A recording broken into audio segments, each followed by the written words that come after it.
अस्सलाम वालेकुम, मेरा नाम है बाबर आजमी। आप देख रहे हैं क्रिप्टो 1.0। मार्केट का एनालिसिस करते हैं बिटकॉइन का भी, और मैं साथ में आपको ये बता दूं कि सीपीआई की रिपोर्ट कल आ चुकी है, जिसकी वजह से हम ये सोच के चल रहे थे कि सीपीआई की रिपोर्ट अगर मार्केट के अगेंस्ट गई तो बिटकॉइन बहुत ज़्यादा डंप करेगा, जो कि थोड़ा बहुत डंप किया भी, लेकिन वो ऐसा कोई इतना ज़्यादा इम्पैक्ट मार्केट के ऊपर नहीं पड़ा। वो क्या वजह थी वो मैं आपको बताता हूँ, अभी आपने देखना है और ये वीडियो बहुत ज़रूरी होने वाली है आपके लिए अगर आप बिटकॉइन के अंदर इन्वेस्टमेंट करना चाहते हैं या किसी भी और कॉइन के अंदर। तो क्योंकि ऑलमोस्ट जो सारी की सारी जो मार्केट है वो बिटकॉइन के साथ साथ ही अपने कदम उठा रही होती है, तो हम बिटकॉइन को अच्छे तरीके से समझ जाएंगे तो बाकी सारी मार्केट को समझने में आसानी होगी। कंप्यूटर की स्क्रीन पर आते हैं, यहाँ पे बीटीसी का चार्ट ओपन है। कल सीपीआई की जो रिपोर्ट आई है उसके बाद मैं आपको यहाँ पे दिखाऊंगा कि मार्केट में कितनी ज़्यादा वोलेटिलिटी थी, और वो तकरीबन बनती है तकरीबन 6% बीटीसी के अंदर, जो कि बहुत बड़ी एक वॉलेटाइल मार्केट कल रही थी। और एकदम से मार्केट जो है वो 19,800 से लेके नीचे 18,900 की सपोर्ट को टच करके वापस आई।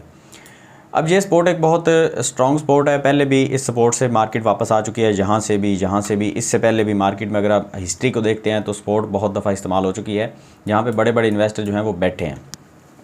और अगर आपको पता है वेल अलर्ट के बारे में, एक एप्लीकेशन है जहाँ पे वेल अलर्ट आपको मिलते रहते हैं, जहाँ पे आपको पता चलता है कि बीटीसी ख़रीदा गया है, बेचा गया है, तो वो सारी चीज़ें आपको नोटिफिकेशन आते रहते हैं। तो कल बहुत ज़्यादा नोटिफिकेशन आ रहे थे, जब 18,900 या 19,000 के ऊपर जब मार्केट आई थी तो लोगों ने बहुत ज़्यादा यहाँ पर बाइंग की।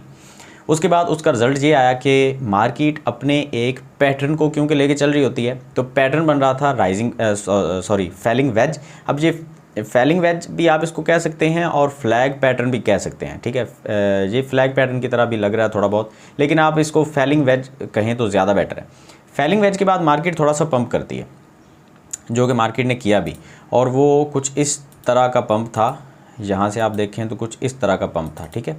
अब ये मैं आपको पिछली भी अपनी बहुत सारी वीडियोज़ के अंदर बता चुका हूँ कि मार्केट जब भी किसी खबर की वजह से ऊपर या नीचे जाती है तो वो ज़्यादा देर तक टिकती नहीं है। ये खबर की वजह से मार्केट नीचे गई थी। मैंने आपको कल की वीडियो में बताया था कि एथेरियम अगर नीचे आता है, मैं आपको अभी एथेरियम का भी एनालिसिस करके दिखाता हूँ। मैंने बताया था कि अगर मार्केट नीचे आई तो फ़ौरन से लोग यहाँ से खरीदेंगे और मार्केट ऊपर चली जाएगी। मेरी कल वाली वीडियो आप देख सकते हैं, उसके अंदर मैंने ये बात आपको बताई थी। वही हुआ कि लोगों ने बिटकॉइन को जैसे ही गिरते हुए देखा तो लोगों ने एक अपॉर्चुनिटी समझ के उसको ख़रीदना शुरू कर दिया। उसके ख़रीदने की वजह से मार्केट ऊपर चली गई। लेकिन अभी बहुत ज़रूरी है चीज़, उसकी वजह यह है सीपीआई की जो रिपोर्ट है उसका इम्पैक्ट अभी तक क्यों नहीं पड़ा। सीपीआई की रिपोर्ट में ये बताया गया है कि ये जो इन्फ्लेशन है वो 9% बढ़ी है पिछले महीने के अंदर। और जो बाइडन की तरफ, जो अमेरिका का जो है ना प्रेसिडेंट, उसकी तरफ से एक बयानिया जारी किया गया जिसमें उन्होंने कहा ये रिपोर्ट आउटडेटेड है, मतलब हम इस रिपोर्ट को नहीं मानते, सीपीआई की रिपोर्ट को। एक तो उसकी वजह से लोग बहुत ज़्यादा बुलिश थे कि ये रिपोर्ट गलत साबित होगी। दूसरी चीज़, जब लोग इन्फ्लेशन के रेट को देखते हैं तो लोगों को लगता है कि मार्केट अब नीचे गिरने वाली है। इन्फ्लेशन के बढ़ने से मार्केट नीचे नहीं गिरती। मार्केट नीचे गिरती है जब इंटरेस्ट रेट इन्फ्लेशन की वजह से बढ़ जाता है। जब इन्फ्लेशन बढ़ती है, इंटरेस्ट रेट भी बढ़ते हैं। अमेरिका के जैसे ही इंटरेस्ट रेट बढ़ते हैं तो मार्केट सारी की सारी डाउन जाती है, जो कि इंटरेस्ट रेट अभी नहीं बढ़े। अगर वो बेस पॉइंट बढ़ते हैं 0.7%, 7 बेस पॉइंट बढ़ते हैं, तो फिर तो मार्केट में हमें कोई जो है वो इम्पैक्ट इसका नज़र नहीं आएगा। लेकिन अगर ये 100 बेस पॉइंट बढ़ गए इंटरेस्ट रेट डॉलर के ऊपर, अमेरिका की गवर्नमेंट के, अगर अमेरिकन गवर्नमेंट ने डॉलर के ऊपर सूद बढ़ा दिया तो फिर हमें मार्केट नीचे देखने को मिलेगी। अभी तक अमेरिका ने इंटरेस्ट रेट बढ़ाया नहीं है, उसकी रिपोर्ट अभी आनी बाकी है। अभी सिर्फ सीपीआई की रिपोर्ट आई है। ये सारी चीज़ें आपस में कंबाइन है। अगर इन्फ्लेशन बढ़ती है, महंगाई बढ़ती है, तो अमेरिका की जो गवर्नमेंट है वो डॉलर के ऊपर इंटरेस्ट बढ़ा देती है, जिसकी वजह से लोग इंटरेस्ट के ऊपर डॉलर लेना बंद कर देते हैं और मार्केट से पैसा निकलना शुरू हो जाता है। लोग अपने डॉलर्स वापस करना शुरू कर देते हैं। जब इंटरेस्ट रेट कम होता है तो लोग ज़्यादा से ज़्यादा कर्जा उठाते हैं, ज़्यादा सूद के ऊपर डॉलर्स लेते हैं और स्टॉक मार्केट के अंदर, क्रिप्टो मार्केट के अंदर इन्वेस्टमेंट करते हैं। अब ये इंटरेस्ट रेट अभी नहीं बढ़े, इनके बारे में अभी कोई खबर नहीं आई। जैसे ही इंटरेस्ट रेट की खबर आएगी, अगर ये 100 बेस पॉइंट बढ़ गए, जो कि मैं आपको अपडेट कर दूंगा कि बढ़े हैं या नहीं बढ़े, अगर ये बढ़ गए तो मार्केट में हमें अच्छा खासा डंप देखने को मिलेगा। और आपने तैयार रहना है, आपने यूएसडीटी अपने पास उससे 1-2 दिन पहले रखने हैं। मैं आपको नेक्स्ट वीडियो में बता दूंगा कब वो रिपोर्ट आएगी। USDT या USDC या BUSD कोई भी कॉइन आपके पास स्टेबल कॉइन पड़ा होना चाहिए। जैसे ही मार्केट नीचे गिरेगी आपने फ़ौरन वहाँ से बाइंग करनी है। अब ये देखें, जिन लोगों ने मेरे कहने के ऊपर यहाँ पे बाइंग की थी सपोर्ट के ऊपर, वो लोग अभी BTC के अंदर 7% प्रॉफिट के अंदर हैं। BTC के अंदर अभी मार्केट आपको थोड़ी बहुत नीचे आती हुई नज़र आएगी। जिन लोगों को 7% BTC के अंदर प्रॉफिट आई है, जो बाकी मार्केट के अंदर आपको 10% 12% इंप्रूवमेंट देखने को मिली है, वो लोग कैश आउट भी करवाएंगे। मार्केट से पैसा निकल के स्टेबल कॉइन के अंदर जाएगा एक दफ़ा, लेकिन दोबारा से मार्केट के बेहतरी के चांस हैं जब तक इंटरेस्ट रेट नहीं बढ़ता। इस चीज़ को आपने अच्छे तरीके से समझना है, ज़हन नशीन करना है। अब आ जाते हैं एथेरियम के ऊपर। मैंने आपको बताया था कि अगर एथेरियम नीचे गिरता है तो जैसे ही थोड़ा सा भी नीचे गिरा एथेरियम तो लोग इसकी बाइंग करेंगे।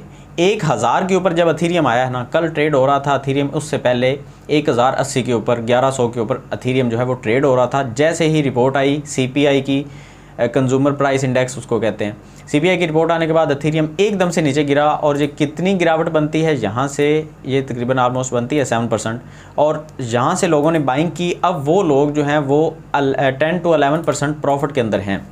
मेरे कहने की वजह से, मेरा कहने का मतलब ये है कि मैंने जब बताया था आपको कि अगर मार्केट नीचे गिरेगी तो आपने ख़रीदना है, अगर आपने ख़रीदा होगा तो आप 10% या 11% आप प्रॉफिट में होंगे, अगर आपने सही टाइम पे ख़रीद लिया था तो।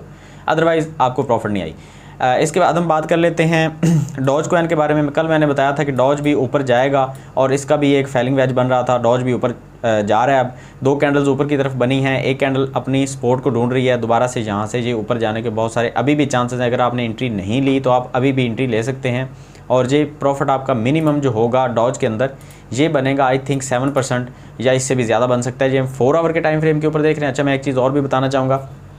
कैंडल स्टिक को लेके बहुत सारे लोगों को समझ नहीं आ रही थी कि 4 आवर की कैंडल क्या होती है, 1 मिनट की कैंडल क्या होती है, 15 मिनट 13 मिनट की कैंडल कैसे इस्तेमाल करनी है। ये सारी चीज़ें जो हैं वो मैंने एक ही अपने वीडियो के अंदर, चैनल जो मेरा दूसरा चैनल है टेक्निकल पीर साहब, उस चैनल के अंदर मैंने एक ही वीडियो 20-21 मिनट की वीडियो बना के उसमें कैंडल स्टिक को शुरू से लेके A to Z मैंने हर चीज़ उसके अंदर कवर कर दी है। आपने एक दिन के लिए कौन सी कैंडल इस्तेमाल करनी है, महीने के लिए, सालों के लिए, हफ्ते के लिए, आपने कैसे कैंडल इस्तेमाल करनी है, कैसे कैंडल को देखना है, कैंडल होती क्या है, हर चीज़ मैंने उसमें बड़े आसान लफ्ज़ों में एक्सप्लेन कर दी। अगर आपने वो वीडियो अभी तक नहीं देखी, आपको नोटिफिकेशन नहीं मिला, तो आप मेरे चैनल टेक्निकल पीर साहब को सर्च करें या फिर इसी चैनल की प्लेलिस्ट के अंदर चले जाएं, टेक्निकल एनालिसिस के अंदर प्लेलिस्ट के अंदर, वहाँ पे आपको वो वीडियो कैंडल स्टिक एक्सप्लेन वाली मिल जाएगी। आप वहाँ पे देख सकते हैं कि हम ये जो एनालिसिस करते हैं इसका कैंडल स्टिक का कौन सा एनालिसिस ज़बरदस्त है, एक दिन के लिए, हफ्ते के लिए, सालों के लिए, महीनों के लिए। ठीक है, वो सारी चीज़ें आपने देखनी है। डॉज की बात कर रहे थे। डॉज के अंदर अगर आपने एंट्री नहीं ली तो आपके पास अभी भी टाइम है डॉज के अंदर एंट्री लेने का, क्योंकि अपनी सपोर्ट के ऊपर है। अगर हम 1 आवर के टाइम फ्रेम के ऊपर आते हैं तो ये देखें, अपनी एक सपोर्ट के ऊपर बिल्कुल आके डॉज जो है वो रुक चुका है, जहाँ से दोबारा से रिटर्न होने के चांसेस अच्छे खासे होते हैं। अदरवाइज़ मार्केट में स्टॉप लॉस के बिना आपने ट्रेड नहीं लेनी। स्टॉप लॉस अगर आपने लगाना है तो 0.060 लगा सकते हैं डॉज के ऊपर। आगे चलते हैं, बात कर लेते हैं हम आज LTC के बारे में। LTC का हमें 4 आवर के टाइम फ्रेम के ऊपर एक यहाँ पे मिल रहा है पैटर्न, जिसको हम बोलते हैं सिमेट्रिकल ट्रायंगल। और ये ट्रायंगल जब ब्रेक होता है ऊपर की तरफ तो हमें अच्छी खासी प्रॉफिट देता है, अगर ये ब्रेक होता है नीचे की तरफ तो हमें अच्छा खासा लॉस दे के जाता है। इसके 2 सीन हो सकते हैं, हर बार मैं आपको बताता हूँ। एक तो इसका सीन ये वाला हो सकता है, ठीक है, दूसरा सीन इसका ये वाला हो सकता है। अगर मार्केट यहाँ से नीचे गिरेगी तो ऑलमोस्ट यहाँ से शॉर्ट की पोजीशन ओपन होगी, लेकिन आपने फ्यूचर ट्रेड मेरे कहने के ऊपर नहीं करनी, क्योंकि मैं भी नहीं कर रहा। ठीक है, आपने अगर करनी है तो आपने अपने रिस्क के ऊपर करनी है। अगर ये मार्केट यहाँ से नीचे गिरती है तो ऑलमोस्ट 15% तक मार्केट नीचे गिरेगी। अगर ये मार्केट ऊपर की तरफ ब्रेकआउट होती है तो market almost 10 to 12% market up जाएगी, आपको प्रॉफिट देगी। ठीक है, तो आपने देखना है ये मार्केट किस करवट बैठती है LTC के अंदर। अभी चाहें तो आप इसके अंदर थोड़ा सा वेट करें, फ़िलहाल मार्केट ऊपर की तरफ जाएगी। जैसे ही मार्केट ब्रेकआउट करे, ऊपर की तरफ करे या नीचे की तरफ, वो देख के हम फैसला करेंगे, अभी हम फैसला नहीं करेंगे। इसके बाद हम सोल की बात कर लेते हैं। काफ़ी दिन से सोल को हमने डिस्कस नहीं किया और आपकी रिक्वेस्ट आ रही थी कि भाई सोल के बारे में भी बता दें। सोल का भी बिल्कुल एग्जैक्ट वही एक पैटर्न बन रहा है जिसको हम सिमेट्रिकल ट्रायंगल बोलते हैं।